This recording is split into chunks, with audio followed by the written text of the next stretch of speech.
Hello, welcome back. Today we have something new for you. We are going to install an email server for a Mircom Fire panel. We will be connecting an OpenBAS ETH3 to an FX-3500 Fire panel. Okay, if you are following us along and you want to have some fun, just follow us, please.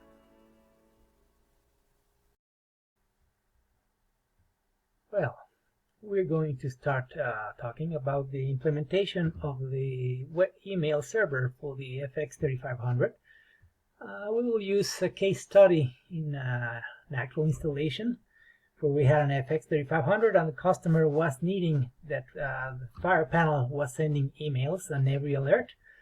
So we added a custom web page in the ETH3 that did just that. Every time there was a Fire panel event, it was sent to a specific email they had. So what you need, obviously first, is the FX-3500 Fire panel. The second thing you need, it's an OpenBAS NWK ETH3, which is a gateway with an integrated email server. In this case, because it is an RS-232 interface, we need to add to the OpenBAS ETH3 the accessory that allows one of the two COM ports to be at RS-232. From the factory, the two COM ports are RS-485. So after installing the ETH3, the accessory for the 232, all you need to do is to connect three wires, the reference, the transmit, and the receive wires between the ETH3 and the Fire panel. And obviously you have to configure the printer port of the Fire panel. Besides configuring the printer port for the Fire panel, well, you have to obviously also configure the COM port, the COM1 in this case for the ETH3. The first thing, you have to match the baud rate, the stop bits, and the parity. So that's the first thing you have to do. The second thing, you have to match the protocol, in this case one of the protocols that the ETH3 supports. It's the Fire panel printer. Okay, but first you must log in to the ETH3. There are 4 different ways to set up the IP address of the ETH3. We will briefly describe them here. One is to use the ipconfig ini file that is created in the USB memory every time you insert it in the ETH3. The second way you can modify it is using the Windows configurator tool. If you have an NX controller connected over the SPI bus, you can modify it, but in this case we don't, because it is connected as a standalone controller, so that cannot be used. The next is to use the web page interface.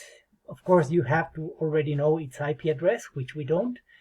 And the last one is to reset the ETH3 to factory defaults, so it uses a DHCP, but because in this application they did not have a DHCP server, they were providing an IP address, we will be using the first method. So let's get hands-on, and I will explain you how to use editing the ipconfig ini file in the ETH3. The first thing you have to do, you have to power on your ETH3 and insert a USB memory. Any standard USB will do. Just insert it like this.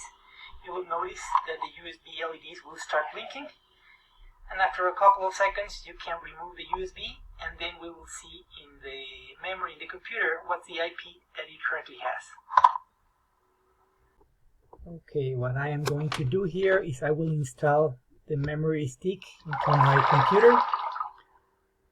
It shows up, and I will see that it has the OpenBAS directory. And we have the ipconfig ini file.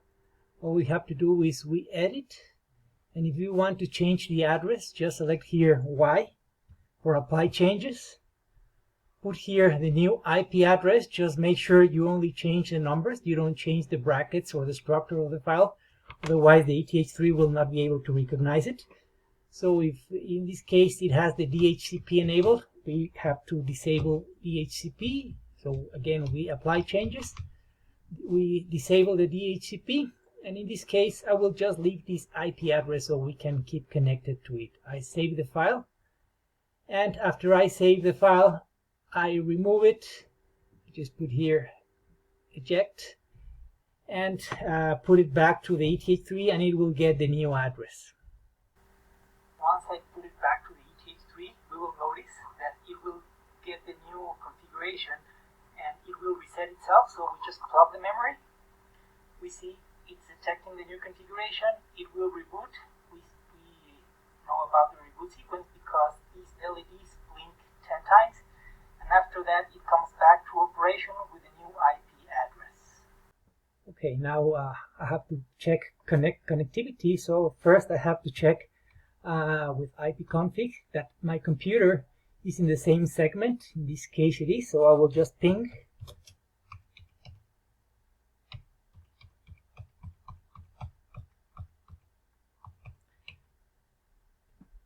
oh sorry, wrong address. I will just ping. So now it's pinging. If it's pinging, then I can close this window and I can just use any standard browser. Then the next thing to do is to open your browser and just type the IP address of the web server in the address place. Here it goes. It will show me the main screen. It will ask me for the login, which is admin, and the password is Mircom, everything in small letters. And it shows me the main screen. In this case, this is a custom screen we made for the customer where we can check different things such as the general configuration. We will go through these configurations in a moment. So the first thing is to disable, if it's not already disabled, the SPI interface. All you have to do is here disable the SPI bus and make sure you have the no SPI message here. The second thing, we will check the time and date. So here you have the time, hours, minutes and seconds, day, month and year, and the day of the week. If it's okay, or if you have to change it, just fill in the blanks and put set clock. That's all you need to do. The next thing you have to do is, if you want to change the login password, by default it's admin Mircom, but you can change it if you need to or if you are requested to. Then just verify your IP address configuration. A moment ago we disabled the DHCP, and this is the IP address we set. We could modify it from here. If we needed to, we can also send a test email. We will do that in a second. And the serial communication ports, what we will do is again select Fire panel printer out of the possible protocols that it already has. The baud rate and the stop bits and the parity have to match the one from the Fire panel. The bus address, it's not necessary in this case because it's not a bus, it's just a one-to-one pure communication. So when you have done all those steps, you have to configure the email server. Of course, that's the first step. So what you have to do, go to configure, and we have to click the email server setup. And after we do that, we can do an email test. So let's do that. Okay, so as mentioned, we go to the email server configuration. We select the email server setup, and this is the information of our web server. The first thing that you will note here, we have here the clear form. You can clear the form. You can also fill the form with default values. If you already know and you have a different email server, just fill it up. This mail server specifically I have created for all the devices that you want to test. We will just put who will be sending the message. In this case, we will put, it will be the no reply, so people know there's no need to answer, from the FX-3500 at Mircom.com. Whatever you put here really doesn't matter because the ETH3 will not be answering to you. It's just a message from who is sending you. You put save settings. After you do that, we can test these same settings here in the email test. So we will open this email test in a new tab. It's here. And we will put in the mail server, we will copy this mail server. It's here. In the port number, we will copy 587.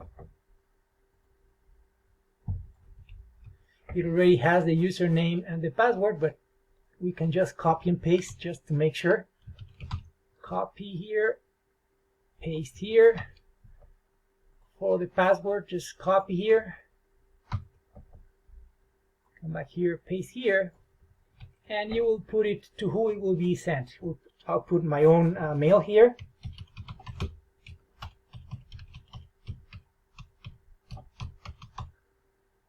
Okay, here it is, and I will just put hello from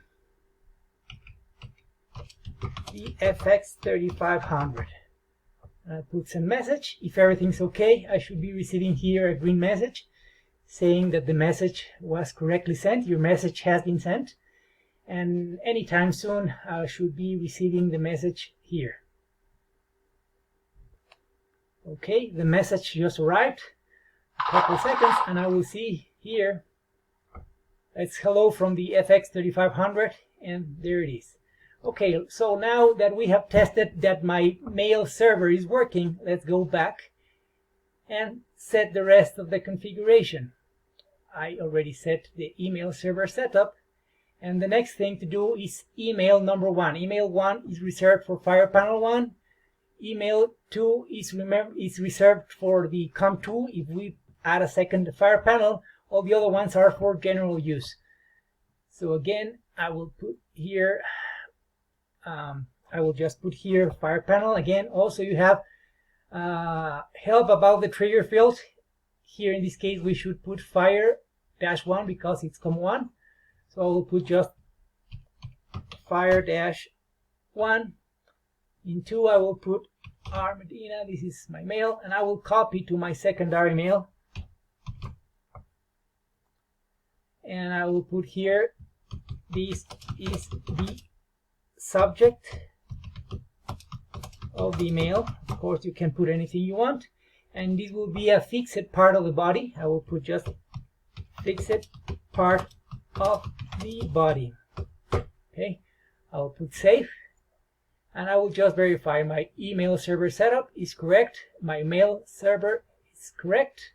And the next thing I will do, I will use a terminal because I already have something connected. In this case I don't have for making this video the fire panel, so I will just emulating the fire panel with a terminal. Okay, now that we set up here the mails, we will just test sending them using a terminal because I don't have a fire panel at this moment connected. We will just send something like, this is test number 1.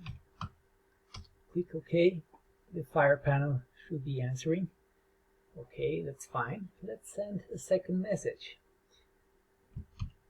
This is second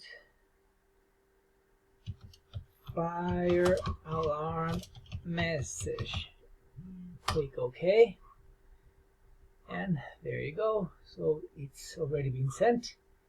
We see we already have the first mail has just arrived here. It says this is test number 1. Also to the other mail, we see it just arrived here.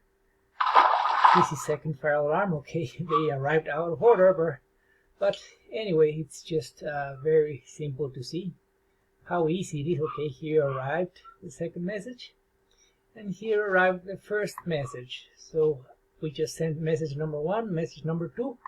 It arrived to the first mail and to the copy here. Okay, then we can also see the event log. Here if we go to configure and we go to the system logs, we will see the fire alarm panel log. And here we see the last 2 messages that we sent. This is test number 1 and this is the fire alarm message. And also in the email we can see here success for each one of them. Well, this concludes this video, this training on how to set up an email server for a fire panel. Thank you, and come back again.